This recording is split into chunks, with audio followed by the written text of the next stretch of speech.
આ TRP game ઝોનની જે દુર્ઘટના થઈ છે એ આપના માધ્યમથી મારા ધ્યાન ઉપર આવે છે કે 2021થી ધમધમતો હતો. સ્વાભાવિક રીતથી સ્ટેન્ડિંગ કમિટીના ચેરમેન તરીકેની જવાબદારી વહન કરતો ત્યારે સમગ્ર શહેરમાંથી જે કોઈ પણ જગ્યાએ ગેરકાયદેસર બાંધકામની ફરિયાદો આવે છે એની ફોલોઅપ લેવાય છે. એની ટીપીઓ હોય કે એટીપી હોય એ લેવલે આપણે એની કામગીરી કરાવી જ છે. આ ગેમ ઝોન બાબતે મારી પાસે કોઈ પણ જાતની રજૂઆત નથી આવી ને મારા ધ્યાન ઉપર પણ નહોતું. ટીપીઓ શાખાના અધિકારીની સંડોવણી આમાં સામે આવી રહી છે કે તેમની રહેમ નજર હેઠળ અથવા તેમને કોઈ આર્થિક લાભ લઈને આ ચાલવા દીધું તે વાત અત્યારે સામે આવી રહી છે. કોર્ટમાં પણ એ વાત રજૂ કરવામાં આવી છે સરકારના વકીલ દ્વારા. તો આમ આટલું મોટું ટીપીઓ શાખાના અધિકારીઓ કૌભાંડ કરતા હોય ને તમને ખબર નથી તો એ જગ્યાએ મારા ધ્યાન ઉપર આવ્યું છે ત્યારે તમે મને 15 વર્ષથી કોર્પોરેશનમાં કામ કરતા જોવો છો.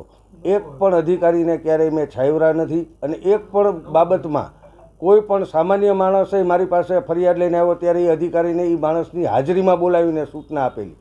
હવે વાત રહી આ જે કાંઈ પણ ટીપી શાખાની, તો અત્યારે સીટની રચના થઈ છે અને સરકાર ખૂબ ગંભીરતાપૂર્વક આ ઘટનાને લીધી છે અને કદાચ ગુજરાતમાં કહી શકાય એવા કડક પગલાઓ ભરવામાં આવી રહ્યા છે.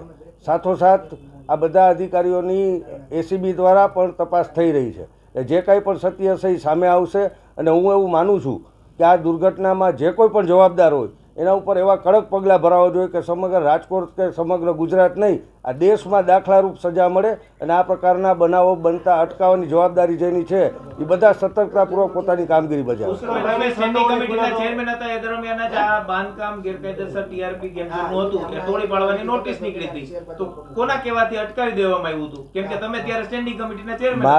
મારા ધ્યાન ઉપર કોઈની આમાં ભલામણ હોય એવું નથી અને આપના માધ્યમથી પણ હું જણાવવા માગું છું કે આમાં મેં કોઈ ભલામણ કરી એવું ધ્યાન ઉપર આવે તો ફક્ત રાજકારણ છોડી દઈશ એટલું નહીં, પણ મારા ઉપર પણ કાયદેસરના પગલાં ભરવામાં આવે અને સખતમાં સખત સજા મળવી જોઈએ એવું હું બહુ સ્પષ્ટપણે માનું છું.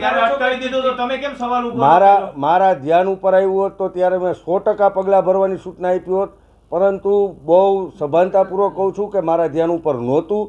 સ્ટેન્ડિંગ કમિટીના ચેરમેનની જવાબદારી મારી બનતી હોય ત્યારે મારી ઓફિસમાં આવતા કોઈ પણ પ્રશ્નો હોય એને મેં ગંભીરતાપૂર્વક લીધા છે.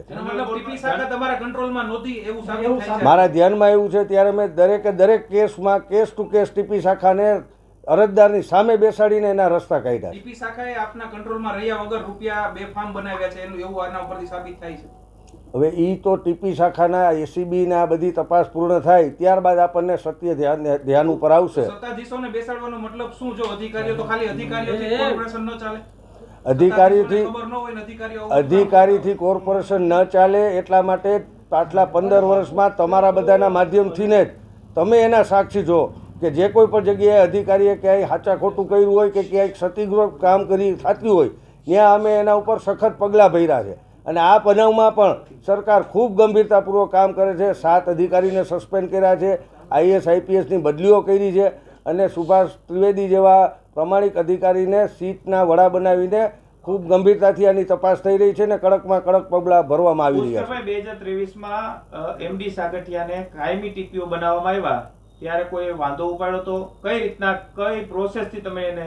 અમારી પાસે સ્વાભાવિક રીતને કમિશનર સાહેબને ત્યાંથી ને આનું ઇન્ટરવ્યૂ ને એ બધું લઈ અને એનું લિસ્ટ અમારી ડીપીસી જેમાં મેયર ચેરમેન મેયર ચેરમેન દંડક પાર્ટી નેતા અને વિપક્ષના નેતાની કમિટી હોય છે, એમાં અમે ઇન્ટરવ્યૂ લઈને એના માર્કિંગના આધારે અમે ભલામણ કરતા હોઈએ છીએ સામાન્ય સભાને. ખાસ આ આખો જે ઘટનાક્રમ સર્જાણો આની અંદર નોટિસો આપવામાં આવી, અગાઉ પણ આગ લાગી હતી, કોર્પોરેશનની અંદર મંજૂરી માટે કાયદેસર કરવાની અરજીઓ આવી હતી, મૂકવામાં આવ્યો અથવા તો કેમ તમે અજાણ રહ્યા નથી? સ્વાભાવિક રીતથી કોર્પોરેશનની કામગીરીમાં અલગ અલગ વિભાગમાં રોજબરોજની કામગીરી થતી હોય ત્યારે પદાધિકારી તરીકે કોઈનો ઇમ્પેક્ટનો પ્લાન મંજૂર થયો કે નથી થયો કે ઇન્વર્ટ થયો કે નથી થયો એ ડે ટુ ડે રૂટીન કામગીરી 18 વોર્ડમાં ટીપી શાખાના અધિકારીઓ સંભાળતા હોય છે. અમારી પાસે જે કોઈ પણ આવે છે એ પોલિસી ડિસિઝન લેવાનો હોય અથવા તો કોઈ જગ્યાએ ક્યાંય ફરિયાદ આવી હોય તો આના અનુસંધાને અમે ચોક્કસથી કાર્યવાહી કરતા હોય. તમે સ્ટેન્ડિંગ કમિટીના ચેરમેન હતા એ દરમિયાન જનરલ બોર્ડની અંદર આ જ ટીપીઓ સાગઠિયા સામે તમારા જ ભાજપના કોર્પોરેટરોએ એમાં સવાલ ઉઠાવ્યા હતા કે ભ્રષ્ટાચાર કરે છે, તો એ સમયે કેમ કોર્પોરેશને કોઈ પગલાં ન લીધા અથવા તો પદાધિકારી?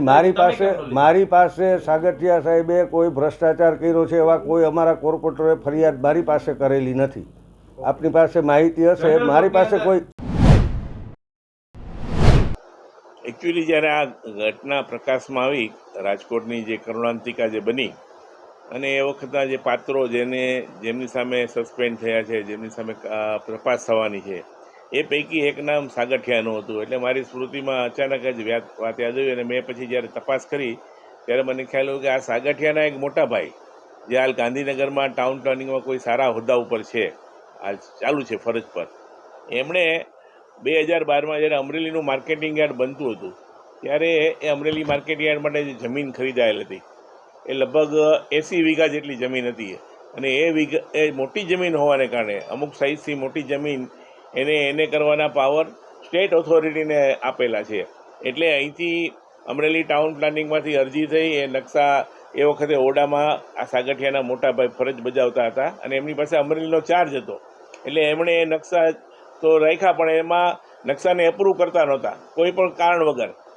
આ બાજુ માર્કેટિંગ યાર્ડ માટે નવું માર્કેટિંગ યાર્ડ બનાવવા માટે જે સમગ્ર ગુજરાતમાં સૌથી અદ્યતન કહી શકાય, જેનું ઉદ્ઘાટન માનનીય નરેન્દ્રભાઈ મોદી સાહેબે કર્યું છે, એ એમના જે શાસકો હતા એ વખતના જે એમના બોડી હતું, એમણે આના માટે નાબાર્ડમાંથી 2.5 કરોડ રૂપિયાની લોન લીધેલી અને આગોતરી હરાજી કરીને વેપારીઓ પાસે ડિપોઝિટના પૈસા બી લીધેલા. એટલે એમને તાત્કાલિક આ માર્કેટિંગ યાર્ડ બનાવવાની જરૂર હતી. એટલે એમને વિલંબ પોસાય એમ હતો નહીં. એટલે વિલંબ ટાળવા માટે અંતે થાકીને એમણે આ સાગઠિયાને 2.5 લાખ રૂપિયા માગ્યા આપ્યા. એ સાગઠિયાએ ત્યાર પછી એક આગળ ગાંધીનગર મોકલ્યા, પણ કમનસીબે ત્યાં પણ ગાંધીનગરમાં પણ માર્કેટિંગ યાર્ડના સંચાલકો પાસે, માર્કેટિંગ યાર્ડના બોડી પાસે વધારે પૈસાની માંગણી કરવામાં આવી. 6 લાખ રૂપિયા જેવી લગભગ રકમ મંગાણી એવું મને યાદ છે. એ ફરિયાદ મારી પાસે જ્યારે એ બોડીએ કરી ત્યારે એ વખતના મુખ્યમંત્રી આનંદીબેન પાસે મેં ફોનથી રજૂઆત કરી, અમને રૂબરૂ બોલાવ્યા, સાંભળ્યા અને તાત્કાલિક એમણે જરૂરી હુકમો કરીને 24 કલાકમાં જે સેન્કશન જોતી હતી, જે પરમિશન જોતી હતી, જે એની એમને ત્યાંથી મળી ગઈ. પણ ત્યાં એ દરમિયાન 2.5 લાખ રૂપિયા તો સાગઠિયાના મોટા ભાઈએ લઈ જ લીધેલા. પણ મારા ધ્યાનમાં આવતા બીજે દિવસે મેં સાગઠિયાને ફોન કરીને કીધું કે બીજું આ ખેડૂતોની સંસ્થા છે, ભારતીય જનતા પાર્ટીના લોકો એમાં શાસન કરે છે અને આ પૈસા તમે કઈ રીતે લઈ શકો? અને ખેડૂતોના હિતના પૈસા છે, ખેડૂતોના મહેનતના પૈસા છે, એ પૈસા તમે થોડા માગી શકો. આ પૈસા તમે 24 કલાકમાં અમને પરત કરો, નહીં તો તમારી સામે અમારે ફરિયાદ કરવી પડશે. એટલે આ સાગઠિયાએ પછી બીજે દિવસે અમને 2.5 લાખ રૂપિયા મોકલી આપેલા.